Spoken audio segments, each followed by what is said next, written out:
shir jaraa'id oo maanta magaalada Hargeysa si wada jir ugu wada qabteen garabka hogaaminaya aqoon-yahan Jamaal Cali Xuseen ee xisbiga UCID ayaa waxay sheegeen in garabkoodaas aan marnaba ku biireen xisbiga mucaaradka ay wadani iyagoona sheegeen xubno ka tirsan garabkaas oo maalintii shalay shaaciyeen ku biireen xisbigaasi aanay arintaasi kula socon waxa dhacday gudidii shanta qof way kala jabeen oo kala fikrad bay noqdeen oo shantii qof deeymka labaaba halkan hareeraha iga fadhiya aan magacaabay ee horeeto saddex kamid ah gudidii iyo xubno kale oo mas'uuliyiin oo xisbiga ah ayaa shalay tolo warbaahinta la hadlay waxaanay u sheegeen in garabkii Jamaal Cali Xuseen uu ku biiray xisbiga wadani horta taasi xalaal wax ka jira ma jiraan sababtoo ah xisbiga garabka Jamaal Cali Xuseen daana hogaaminayay anigina magaalada jooga waxaan la igala tashan oo la igula soo noqon oo procedure-keedii aan lahayn oo gudidii aanay u dhamayn shantii qof xataa aanay u dhamayn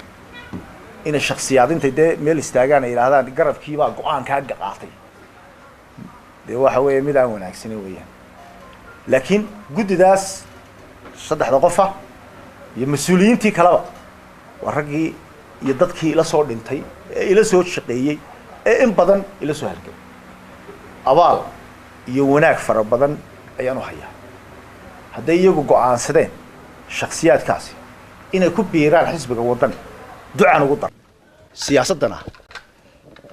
haddii aan xataa Muuse Biixi iyo dadkan kale aan eego dadar wax dhibaatay kuma jiraan gaboosaba waa kii ku biiray isagoo la col ahaa ciro ninka la yiraahdo Saleebaan Gaalmo waa kii ku biiray Siilaayo marka horta waxaad weydiinaysaa adeer horta de maaha gaala maaha nimankaasi siyaasadana weligeed way jiri jirtay dad col ahaa oo marka dambe isku biira siyaasadana way oran jirtay weligeed baa tii loo oran jiray siyaasaddu saaxiib joogta ma laha dan joogta weli Soomaaliland baan ku bartay taa laakiin waxaan ku sheegayaa go'aanka iyaga anagu weli gadaal ma ka soo jeegnaa saaxiibadayadana way naga degdegeen maanaan kala fogay qudhooda maanaan kala fogay ee way naga degdegeen marka taasi macnaheedu ma aha ama iyagana ka daba tagaynaa ama kulmiyaan tagaynaa damashan doonaan tagaynaa Soomaad fahmin haddaan doono dhexdhexaad baan iska joogaynaa saaxiibaday haddii aad u adkeysan kari waayeen ayaamaha haray oo mabdi'in aanu wada lahayn ay ka leexdeen dawaan ku hambalyeynaa meesha ay u digi rogteen laakiin anagu mabda' baanu lahayn hogaaminta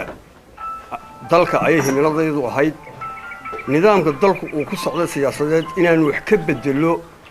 ayay ahayd imakana tahay kana hadhaynin ilaa aanu ka midho dhalino saaxiibadana waxaan leeyahay saaxiibo waa yara degdegteenay siyaasadda waa loo dhabar adeega runtii waxay ka qurux badnayd inaanu wada nimaadno oo dhammaantii anagoo midaysan codkayaga iyo cududayadaba idaanu ku biireyno aanu tala iyo go'aan ka qaadanay ku qurux badnayd hiilkeeda way dhacday marka waxaan leenahay ma haday dhacday waa ku hambalyeena go'aankooda shakhsiga aad baan ugu hambalyeena maalintii shalay ayaa shir jaraa'id oo magaalada Hargeysa ay ku qabteen xubno kamid ah garabka hogaaminaya Jamaal Cali Xuseen waxay si rasmi ugu shaaciyeen in garabkoodaasi ay ku biiriyeen xisbiga mucaaradka ee wadani kaasoo ay sheegeen inay ku soo gabagabeynayeen wada hadalayn muddo u socday garabkaasi iyo xisbiyada kulmiye iyo wadani Cabdiraxmaan Abdullaahi Fantastic Star TV Hargeysa.